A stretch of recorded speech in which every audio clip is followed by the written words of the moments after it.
Starting a company, getting product market fit, and growing is the hardest job I have ever done. And it continues to be the hardest job I've ever done and will probably be the hardest job I will ever do. I am probably the least qualified person every day in my job because my job changes by the month, or by the week, potentially by the day. If your early investors are railing you on your sales cycle or your COGS or any of those financial metrics, tell them that they should be investing in a Series C company or a Series B company and stop wasting your time.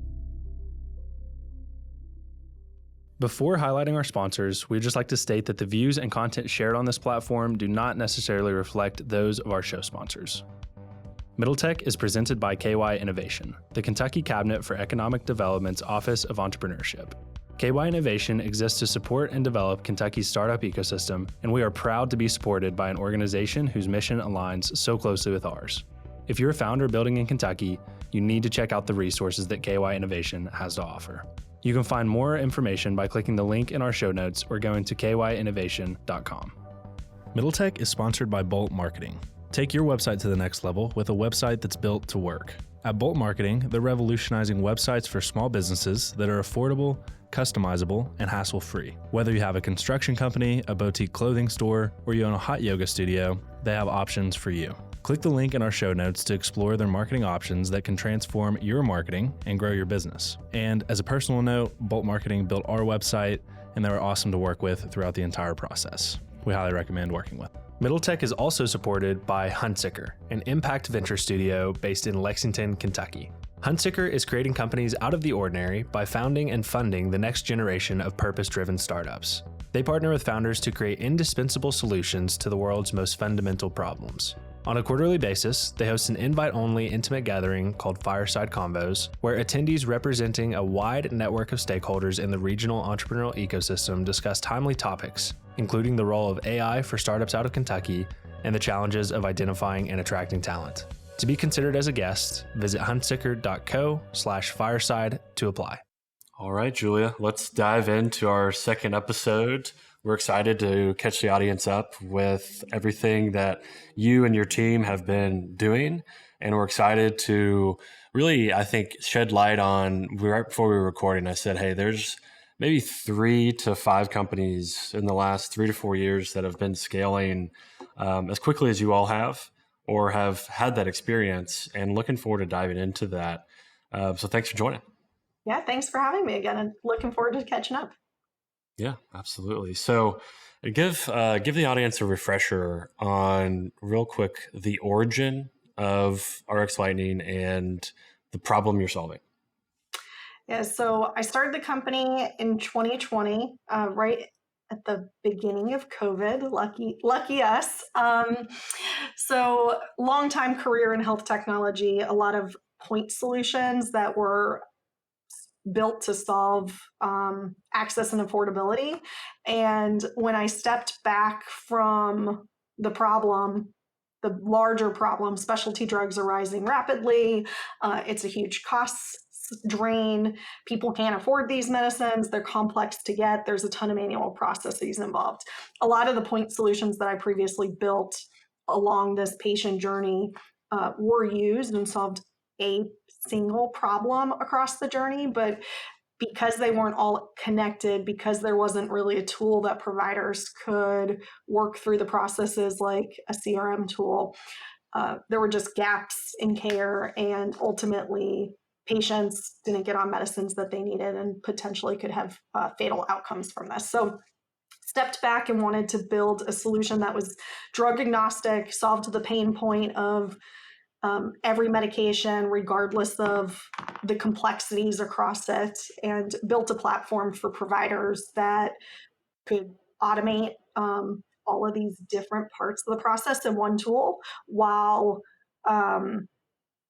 being the system of record and being intelligent enough to continue what's the next task and the next task, because these patients need to be on the medicines traditionally for their life. So it solves that. And then the second thing that it does is it connects different stakeholders together. Because of the complexities, it's not just the physicians doing the work. There's patients involved, there's drug manufacturers, their operations team, their field teams, sometimes their nursing teams, as well as pharmacies and all of those kind of operations, field teams, et cetera. So our solution, well, it automates everything for the physician. It then connects all those stakeholders together to share information, remove paper, share visibility, and ultimately expedite the process. So I guess 4 years later, we launched the platform in January of 21. 2020 was just building it. 4 years later, over 1,200 different healthcare organizations in the nation use the platform. We're working with over 50 drug manufacturers to automate these processes. And what we've seen as a result is that things that used to take sometimes weeks up to a month to get approval and work through the process, we could have down sometimes in 4 hours. So it's very quick, it's very efficient, it solves the need.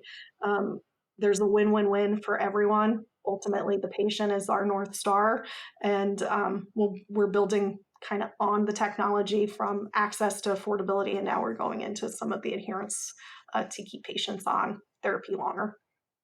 Yeah. And, the origin, you have a, vast background, in this industry and have been in it for a while. Talk about like the first moment that you took that leap and said, this is a problem that I care about, and being willing to step out and do it. So, give the audience maybe your story on being able to take that leap, what gave you the confidence and what kind of signaled that there was a big enough problem. Yeah. So for me, I think that I was in a lot of companies leading these point solutions and growing them. And I could have built RxLightning in any number of companies that I previously worked at. And for me, I came to the realization in my career that I really strategically knew what I wanted to go do. I just pulled out my original business plan from April of 2020 that was done to get into like our first accelerator and our first business plan. And if I pulled off the date and put it in front of people strategically, like there's some changes, we've evolved, but it's pretty much the same business plan that we're operating from 5 years later. And most startups don't pivot within 6 months, right? So I think because I knew the vision and the direction, I had the confidence that, okay, I know how to solve this problem. What I didn't know is how to raise capital and where to go and like how to start a company or operate the company. And I had a mentor that said to me, Julia, I'll help you raise the capital. I'll help make intros to people that could potentially invest. And I just remember stepping back and saying, like, if I time box this into like a 6 or 9 month period, I could support that from a financial perspective for my family. And if one of two things is going to happen, I'm going to either be able to raise the money or I'm not. And I'll take the leap of faith and hope that at the end I could raise the money, because if I could raise the money, I knew I could solve the problem and make a big impact. And thankfully, we closed our first million, I think 30 days before my 9-month kind of target goal of when I would have had the panic moment of, okay, I can't keep doing this financially. And then it's just been a crazy ride since. Yeah. I love how focused you were in that description on the problem and understanding the problem. A lot of founders, I think, and me included, I've been in situations where, I might have a decent understanding of the problem and you just kind of figure it out as you go. It really sounds like you had a really deep understanding of that problem, had it all mapped out. And really, like you said, it was just a matter of raising the capital. I did have a question with the timing of building the business. How did COVID affect how you built, a company culture and whether or not you're remote or in person? Talk a bit about that, because that affects a lot, downstream. Yeah. So we didn't really have a choice initially. It was remote. For my whole career, I worked remote, but starting a company, I actually wanted to be in the office. So we operated remotely probably for, I guess, 3 years. And last April, we moved into our headquarters in Southern Indiana and New Albany. And today we kind of have a hybrid approach.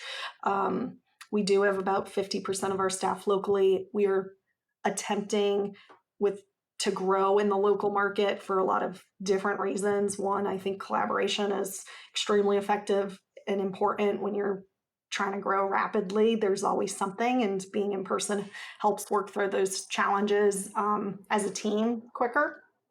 But at the same time, we need the best talent to continue growing and hitting milestones. So we do, for certain roles, or if we can't find local talent, we'll hire remotely. And then because it's a hybrid situation,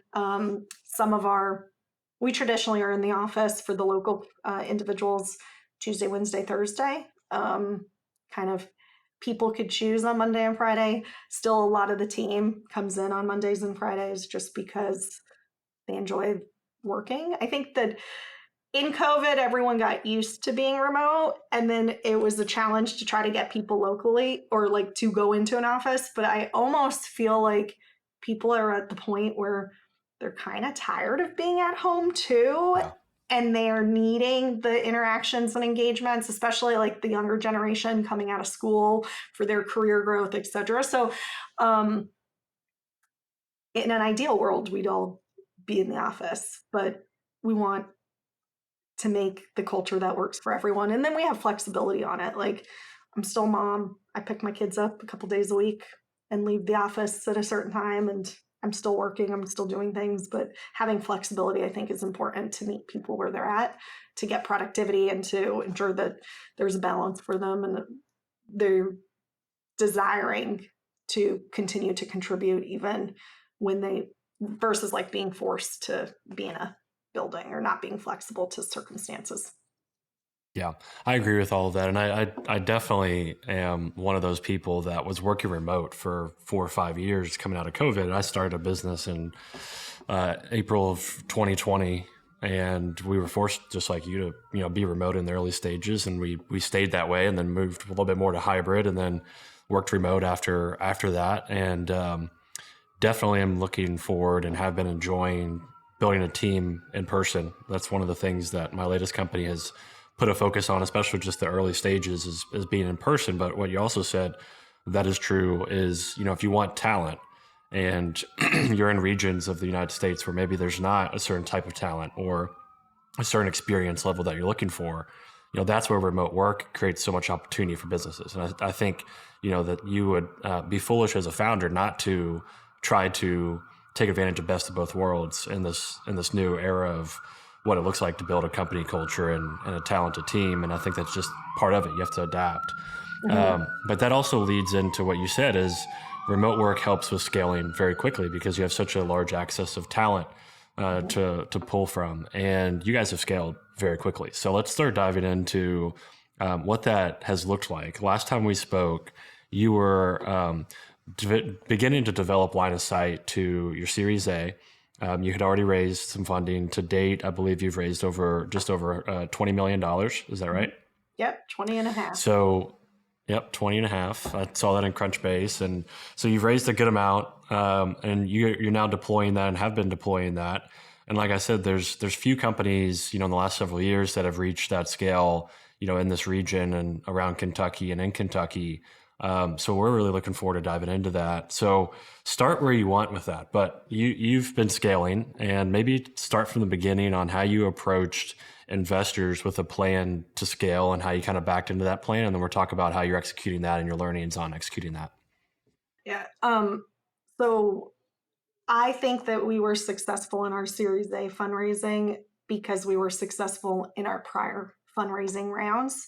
I think that the capital that you bring into a company is extremely important on not just the amount, but the milestones you're going to achieve and the investors around the table. So we have, of that 20.5 million, the first million was, I'd say, angel investors, people in the industry that had prior exits, knew the space.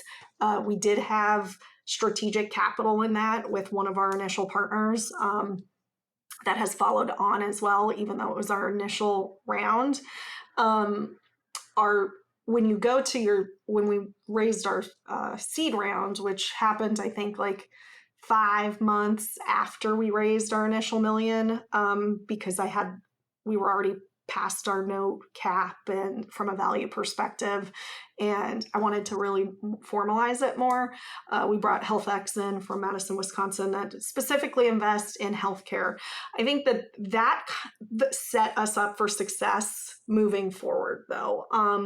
The fund has been very successful in general with their companies, and as a result, they've have long-standing relationships with other investors in the space, whether they've actually co-invested in opportunities or just gone through the diligence process of those and know each other from a fund perspective.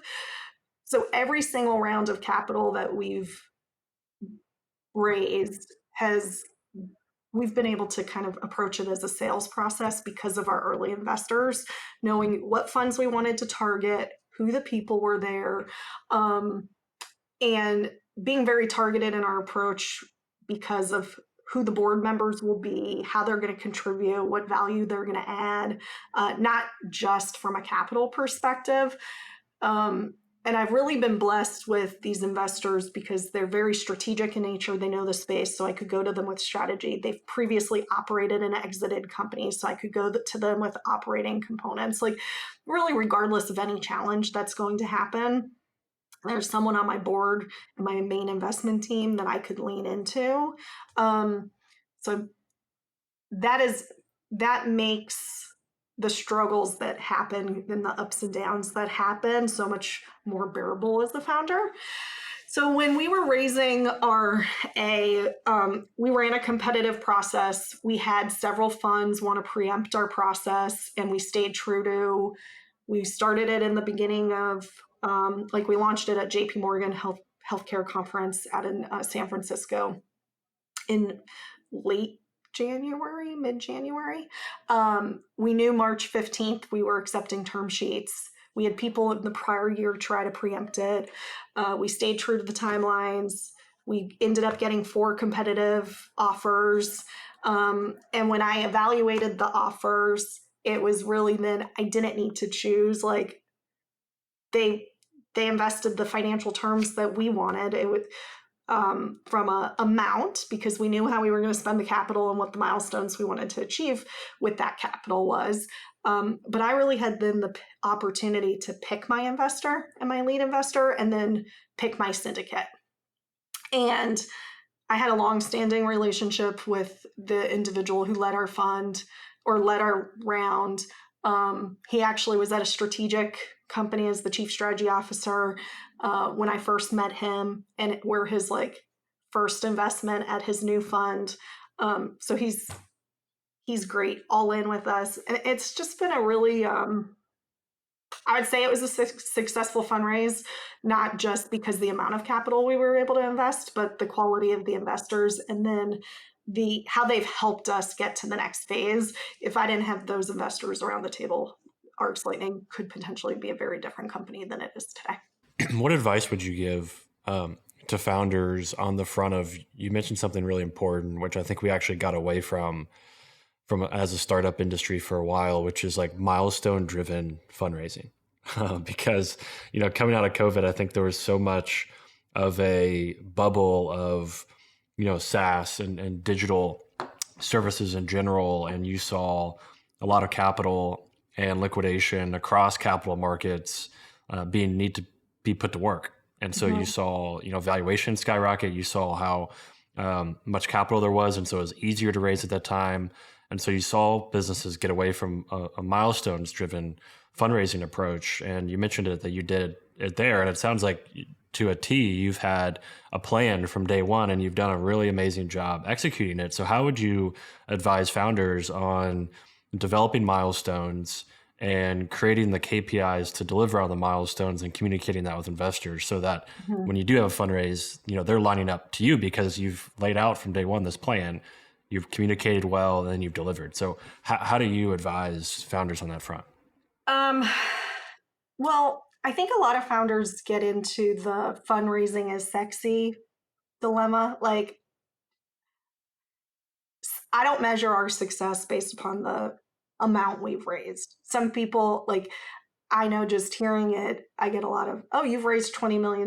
That's awesome. Well, raising $20 million, $40 million, if I don't need it, if I'm not going to grow, just creates unnecessary dilution and diminishes value, even if you end up being successful. And I think that starting a company, getting product market fit, and growing is the hardest job I have ever done. And it continues to be the hardest job I've ever done, and will probably be the hardest job I will ever do in my career. So you have to almost make it worth it in the end, and be smart around the capital that you're raising. I think that for me, depending on the stage you're at, it's different milestones. Like, everyone wants the hockey stick growth. Like, the hockey stick growth is really, really, really, really hard to happen. And sometimes even if you get the hockey stick growth, it's not the right revenue that you want, or you can't deliver on it. Like, sometimes growing a little slower, with demonstrating that you're going to be a long-term product platform company, is actually better for everyone. So for us, the first raise was about raising capital to support the initial team to launch the platform. We raised the second round pretty quickly after that, but it's because we launched, we demonstrated early success, we had revenue coming in, and we needed capital to hire the team to deliver and execute on those contracts. Like, we were not going to be successful if we didn't go raise more money to deliver on the contracts, and then we would have lost revenue, churned revenue. And then I think that it's just being really smart about the milestones. You could put up, I'm going to grow to $1 million this year, and 5 million next year, and 15 million the next year. The reality is you're probably not going to hit those milestones. So, and some companies do, and they're unicorns and decacorns for a reason, because there's something like outwardly special around that growth. But I think people just need to be really realistic around how much money do you need? What are you going to achieve with it? And raise a little bit more than you think you're going to need, because it always costs a little bit more than it actually does. And stacking raises is how you get diluted greater, versus just raising a little bit more money at the valuation and taking the hit, and building the company. So trust your gut is the other piece. I think most people like, what do I want to put on paper because what an investor is going to hear, but versus what you really need, like, sometimes end up being two different things. And people go into raises and are like, oh, I'm going to go achieve all these things. And they know from the gate that, oh, this is a financial model that works for the raise. But as soon as I'm done raising the capital, I'm going to back out 60% of this because it's just not achievable. Yeah. And that's really great stuff. And one thing that stood out to me that I actually tried to explain to another founder recently was, you said, no, don't necessarily rush to revenue. Think about the bigger play, especially if you're building a platform. And I think as founders, especially in this region of the United States, there can be pressure put on us by investors that are much more conservative to say something like, let me see the money, let me see the revenue, prove to me that there's revenue here. And yes, as a business founder, you obviously have to do that, but that revenue might not be depictive of what the overall potential of the business is. And it might not even be the revenue that you're going to scale with going forward. It might be the wrong revenue. And I think that I'd like to dig in a bit more on that point, because again, I think as a founder, you've got to balance this. It's almost a game of, I want to build something scalable, but I also want to prove that people want it. Mm-hmm. And that middle ground and gray area between there is really hard to figure out and hard to explain. So how would you do that to a founder that is building something that, they want to have long-term potential, but they need to show demand? How do you balance that? Yeah. So RxLightning is a platform. It's also a network business, and it's not a double-sided network. It's a triple-sided network at the least, and you could potentially push that it's a quadruple-sided network with our future kind of potential where we're going. With that, thinking through the business model and the revenue to keep long-standing clients is really important from a strategy perspective. We have some competitors in the space that have gone and contracted with these manufacturers for $1 million contracts. A year later, the $1 million is great. They get it in. A year later, they can't deliver on any value to the customer. The contract churns, and they're not getting back into that enterprise in 6, 7, 8 years, probably, regardless of how their network grows. Whereas we've looked at our business model and our network where we want it to be a win-win for everyone. As our network's small, we want to be able to drive value and still make revenue, but we want to not make revenue where then clients are like, oh, well, this is great. This product works, but I don't have the scale I need to continue justifying paying you this much. So I'm going to abandon it. Come back and talk to me when you're larger. We've structured our contracts and our model to be able to grow with clients as our network grows. And there's some of that is just being strategic around the investment. Like, we built our platform to be drug agnostic. So we support about 1,600 meds. We focused in on oncology. We weren't planning on ever really going into the health system space. We saw that that was an opportunity last year. Now we're not only in health systems, but health systems are paying us also with our platform. And if we never built it the way we built it in the beginning, we wouldn't have had that opportunity several years later. So I think people just need to founders need to strategically look at their growth, and I think stay true to themselves. So the investors and the local investors, and people have heard me say this, and I'm pretty vocal about it, and some people cringe when I say it on the investor side, but it's just the truth, so I could put it out there. I didn't know what I was doing when I was raising capital. And I had the majority of local investors I talked to, and I did not raise capital from any of them. There were a couple that were interested, but our round closed quicker than we could secure that. So they missed out. But there was a lot that just kind of made the decision that I and RxLightning wasn't the right investment. It was also conversations in those around how much is your revenue and what's your cost to acquisition? And I'm like, I'm a 9-month-old company. My product hasn't even launched. I don't know, but the market is a $400 billion market. Why does that matter?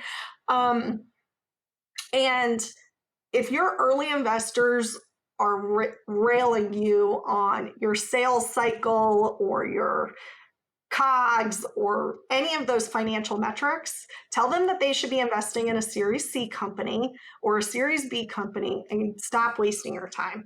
And until investors locally change, the money is going to come from somewhere else, and there's going to be another RxLightning, and they're going to miss up on that opportunity to invest and share, grow companies, because we'll continue to create and innovate as founders. We'll just have to go out externally, and then that doesn't help the state or the communities or the people. And, I think that we as founders, though, need to kind of take stances and not try to play the game.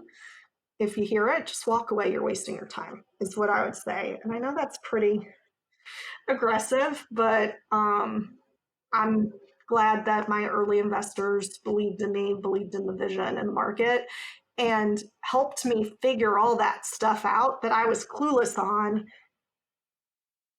today versus, potentially just getting money from someone that would harp on me about my revenue or what my cost of goods are, or what my margins are, or what's my payback period, all those shit. I still don't measure, we measure them, but they still don't, and we monitor to benchmarks, but even certain things, as you're growing and scaling, you have a path to industry standard benchmarks. It's okay to burn certain amounts of capital, et cetera. So I don't know if I answered your question or if I went on a rant, but that's my thought about it.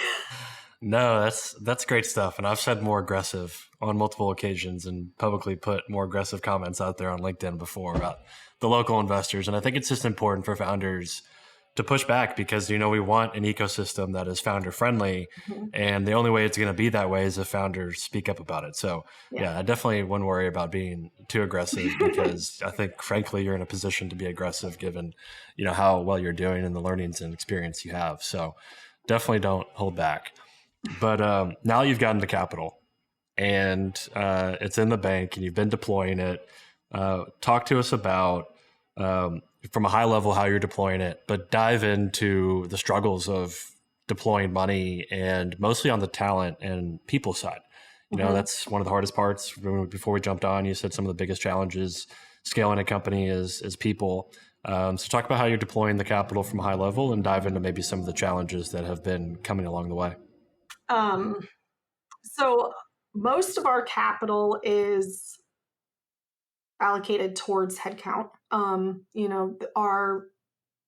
Because of our technology and our margins and where we're going from building a network and some of it not generating revenue. The biggest expense is definitely our team, which is a good thing and a bad thing, I guess. I think the challenges are when the balance of hiring for where you're at today versus where you're going to be at 6 months from now versus where you'll be at in 24 or 48 months and how those people grow within the organization and the type of people. Like the startup environment, regardless of how much capital you have, we're a 4-year-old company. We are still a 4-year-old company, right? So there are things and challenges that regardless of revenue, as long as you have like your product market fit found, that you're going to scale. Like how do you scale processes and how do you become more efficient and how do you deliver success and what's the value for a customer? Like there's all these questions that early companies have regardless of the amount of capital you've got. Staffing the team and with the right mentality because we're quick paced. We move quickly. You've got little direction. You've got we don't need perfect processes. We need processes that work and are followed. And sometimes skills don't translate from other successes in organizations when they're coming over to the startup world. So I think that one of the things I've learned is I can't force everything to grow. Like there needs to be a team. You need good executives around you that could help specialize in their certain space that you could delegate to as a leader and know that they'll figure it out so you could spend the time on your highest priority items. I wish I learned that sooner on how important your executive team is. It's taken me a while to figure that out. And now that I've got the right people around me, it's just a very big relief because I don't have to think through everything. I could say, hey, Evan, I need you to think through this. This is a challenge. This is what's frustrating me. This is where I think we're going. And allow it to leave my mind space. And then we have a conversation later where you're coming to me with solutions versus me having to be all of it. So I think that's the challenge, going from founder to leader to true CEO. And I still don't know if I'd put that I'm a true CEO because I'm still learning and trying to evolve every day in that. But making those pivots and those growth changes and then hiring the people around you to support that is definitely some of my challenging pieces. It's just challenging because I always feel like I am probably the least qualified person every day in my job because my job changes by the month or by the week, potentially by the day. So there's always something new that I need to figure out, or my time should be spent somewhere else to move the business to the next stage. And I think that that's challenging. And then it's also, do you want that? Not everybody as a founder wants to grow their career into really truly leading the organization. And there's been, as I reflect on my journey, like there's been questions that I've had, like, do I really want to be the product innovator or do I want to be the CEO? And making those choices and then trying to staff around them and allow the people that you hire to do their job so you could go do another job also has been challenging. Yeah. How do you, well, I'm curious, what decision did you make? Do you tend to find yourself wanting to be closer to product, or do you kind of like to be the high level, touch every part of the business, or at least make sure it's running smoothly and function as like a CEO and kind of face of the business? Where did you end up landing on that decision, if you have landed? So I think that the CEO role for everyone could look and feel differently. So I have a chief commercial officer and a chief operating officer that really run the day-to-day of both of those functions. However, and we have teams that support them. However, I would say that I'm the lead visionary and strategy, setting the strategy, working very closely with both of those functions to be that subject matter expert, either in the sales growth section or the operating section. While I like details as I've grown in my career and with RxLightning, I'd rather not be involved in them, which is, I think a lot of people are probably like, are you sure, Julia?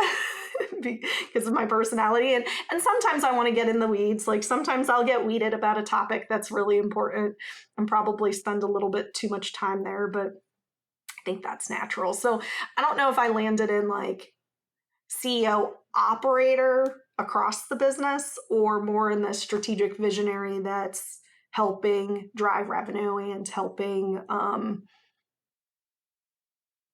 set the strategic product vision that then the team goes back and fills in all the details and executes off of.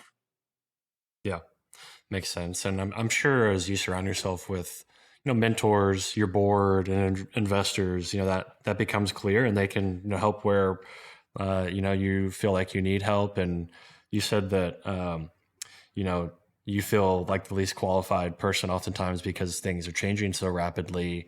I think there's two things there. One, I think founders, that often is a feeling, and I think it comes down to how well you can adapt. So adaptability is just one of those things that you just have to have. And the other thing is that I think embracing that, which it sounds like just because of the way that you said that earlier, it sounds like you fully embrace that and surround yourself with people that are qualified. You bring on a team that is smarter than you. And that is better qualified in certain areas that you have a little less experience in. And that stood out to me, and kind of the humility that you spoke about there, I think is what founders should do in a healthy situation. And I think it's unhealthy for a founder to want to take all of that on and be the expert across all of those things, because they're going to either get burnt out or they're going to make mistakes because they're stretched too thin. So I think having that humility to say that out loud is a great trait, and it shows adaptability and the willingness to hire, much smarter people. Because I've been in situations and seen that in the opposite direction where, they're trying to hold control and they don't want to hire maybe smarter people than they're going to challenge them. And, that's just not healthy. So that stood out as far as, people and some of the challenges that you mentioned.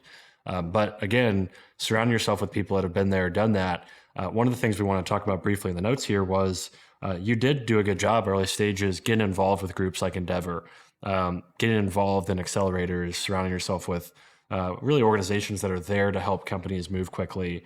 Do you have a highlight of maybe one of those experiences and maybe suggestions to other founders on how they should approach accelerators, pitch competitions, and maybe other support organizations? Yeah, I think that both the accelerator from the vote grant as well as the Accelerate Health, I went through both of those simultaneously. Starting a business is really challenging. There's so many things as a founder that you don't know to even think of. And I approached both of those as like every week there was a lesson that I was going in, and like it's like an executive MBA all condensed in to help me know all the things that I don't know that I need to think through.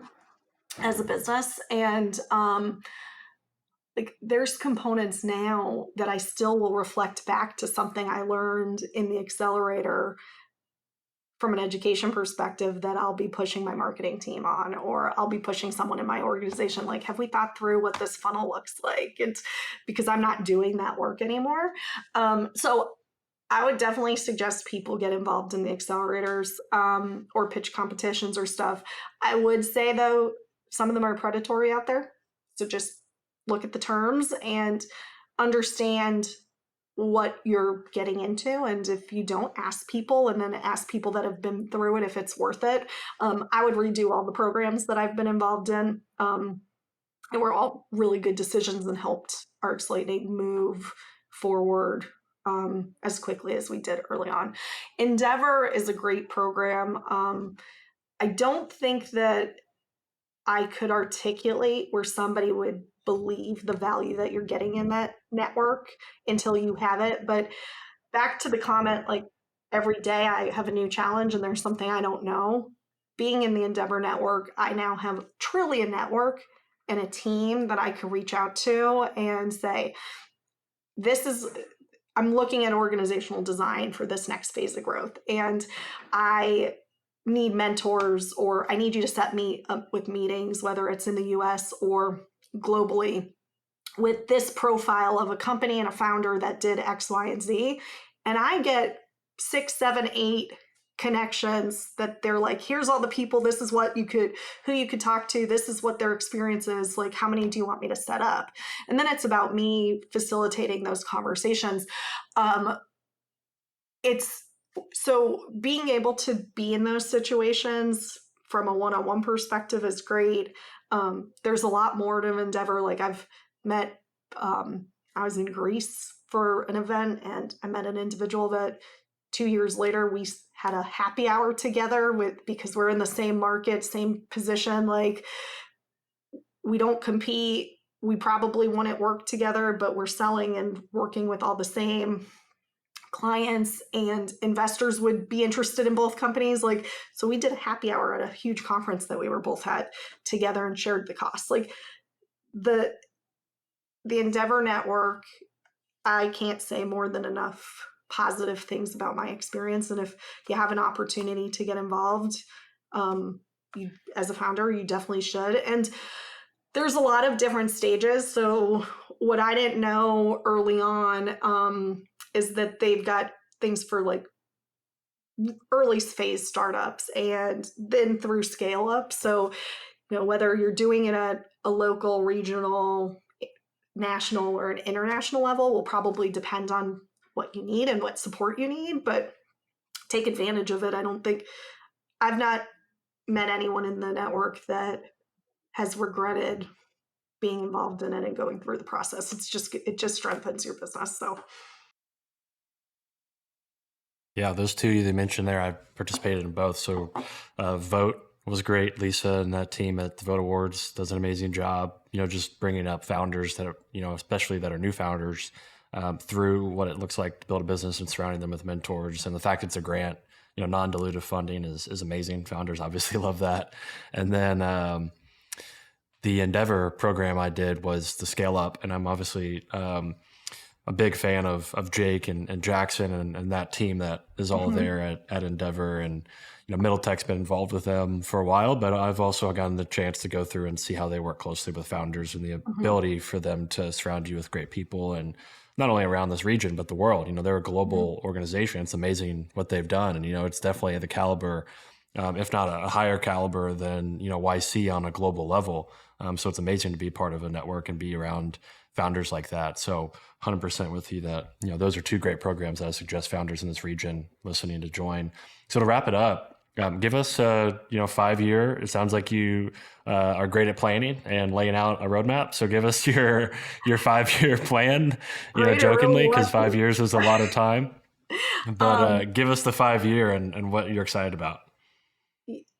I think we're just at our inflection point of growth. Like our mission is to help get patients affordable access to these high cost medications. And we've demonstrated that we do that. So when I vision us in 5 years, it's a platform that is used by the majority of the industry that are helping millions of patients get access to their medications or find funds to pay for these medications that they can't afford. And that like we're here to stay, and we're just continuing to grow and evolve and support our mission.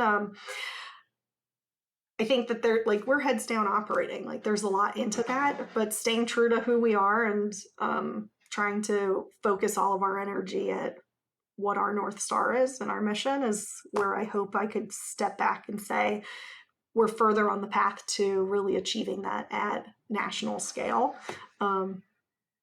There's lots of details in there. And then all the other things that could happen with that, I'll take them as it comes. That's right. That's what you got to do. Yeah. Well, appreciate you coming back on and updating the audience and sharing some more wisdom and experience that you've been blessed with seeing firsthand. We're all excited for you and cheering you on. So appreciate you coming back on the pod. Yeah, thanks for having me. It was great being here.